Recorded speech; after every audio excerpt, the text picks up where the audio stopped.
पशुपालन शब्दावली। इसमें पहली शब्दावली है सिलेक्शन। सिलेक्शन क्या होता है? किसी झुंड में से पशुओं का चयन करना, उत्तम गुणों वाले पशुओं का चयन करना सिलेक्शन कहलाता है।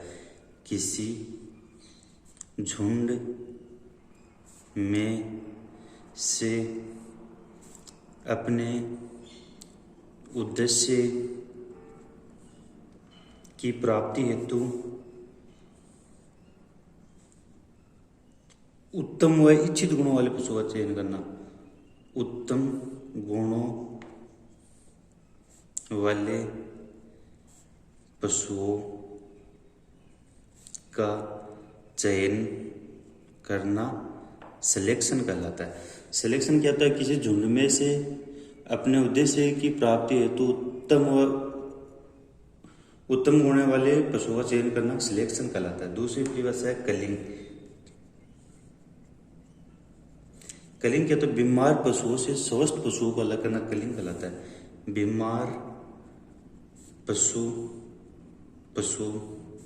से स्वस्थ पशु को अलग करना, स्वस्थ पशु को अलग करना कलिंग कहलाता है। तीसरी है डॉकिंग। डॉकिंग क्या होता है? डॉकिंग होता है पूंछ काटना, पशुओं में पूंछ काटना डॉकिंग कहलाता है। 1 से 2 सप्ताह में की जाती है। 1 से 2 वीक में पूंछ काटना डॉकिंग कहलाता है। पूंछ काटना डॉकिंग कहलाता है। चौथी परिभाषा है फ्लशिंग। गर्भित भेड़ को ब्याने से 3 से 4 सप्ताह पूर्व दिया जाने वाला सांद्रित आहार फ्लशिंग कहलाता है। 200 से 300 ग्राम दिया जाता है पर पशु को पर डे। गर्भित भेड़ को ब्याने से पूर्व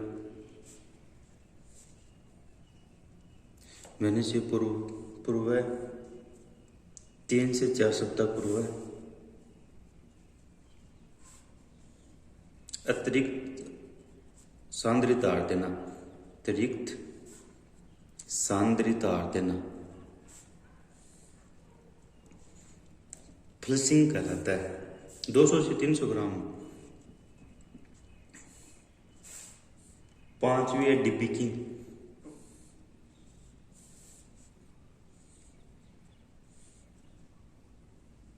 मुर्गियों में 1 माह की आयु में चोंच काटना डिपिकिंग कहलाता है। 1 माह की आयु में चोंच काटना।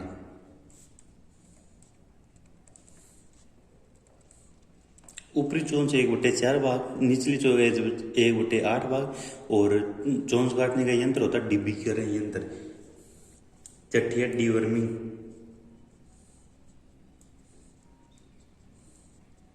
मुर्गियों के आंत में पाए जाने वाले कृमियों से मुक्त करना डीवर्मिंग पशुओं में 2 बार की जाती है, 4.5 माह और 6 माह में। ये प्रश्न पूछा हुआ है डीवर्मिंग पशुओं में एक वर्ष में कितनी बार की जाती है? 2 बार। कृमियों से मुक्त करना, मुक्त करना 4.5 माह फर्स्ट, दूसरी है 6 माह सेकंड। फिर है कैनाबोलिज्म।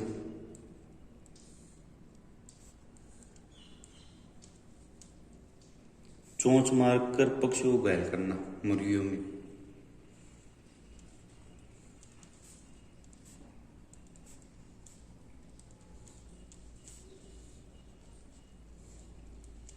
NaCl की कमी के कारण।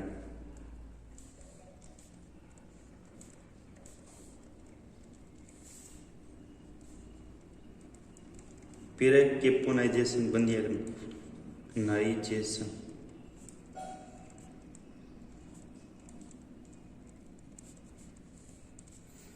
मुर्गों की प्रजनन क्षमता समाप्त करना और बंदियाकरण मुर्गा कहलाता है केपेन।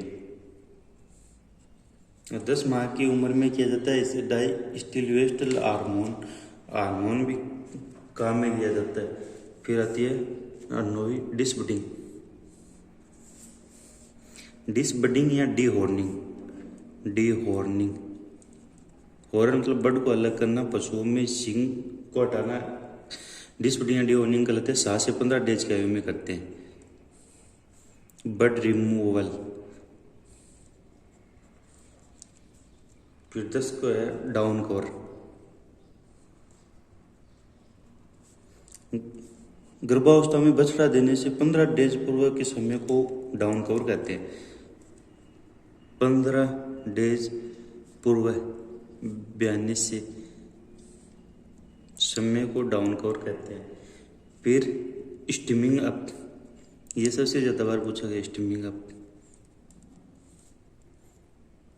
ब्याने वाले पशु की अनुमानित तिथि से 6 सप्ताह पूर्व जो खिलाई पिलाई की जाती है उसे स्टीमिंग अप कहते हैं। 6 वीक पूर्व जो खिलाई पिलाई की जाती है।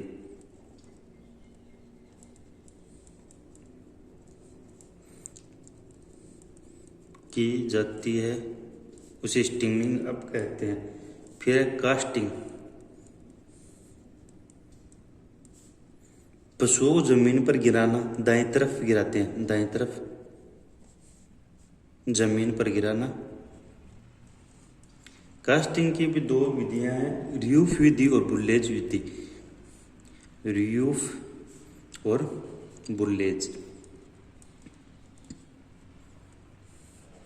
फिर आता है टीजर बुल। नसबंदीकृत नरसांड को कहते हैं। नसबंदीकृत नरसांड। मादा पशु में मध्यकाल का पता लगाने में यूज किया जाता है। मादा पशु में मध्यकाल का पता लगाने में।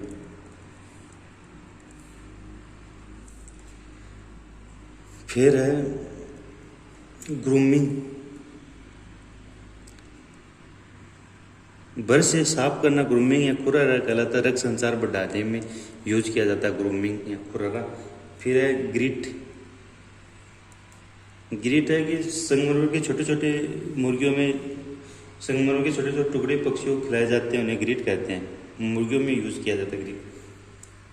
फिर आता है कुछ मुर्गी पालन से कैथेटर।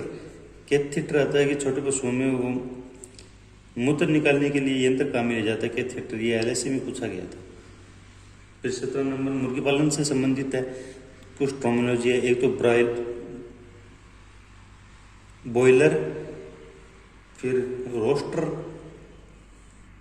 फिर लेयर्स, फिर ग्रोवर मैनेजमेंट।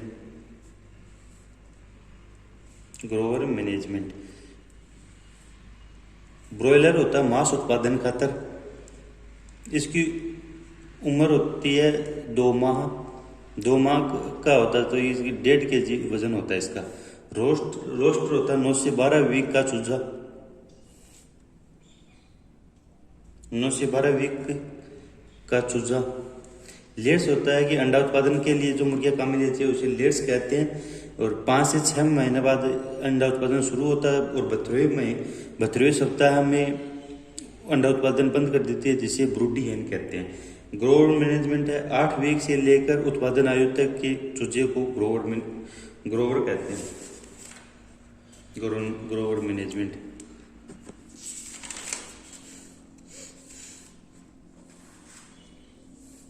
फिर कुछ टर्मिनोलॉजी है। मिश्रित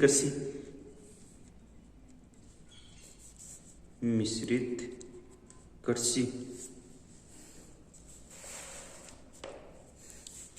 इसमें कृषि प्लस पशुपालन।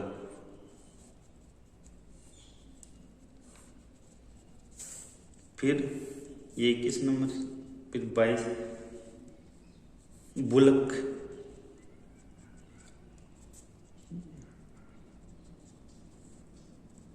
बंध्याकृत नर पशु को बुलक कहते हैं। इसका उपयोग यूज मांस के लिए और कृषि के लिए।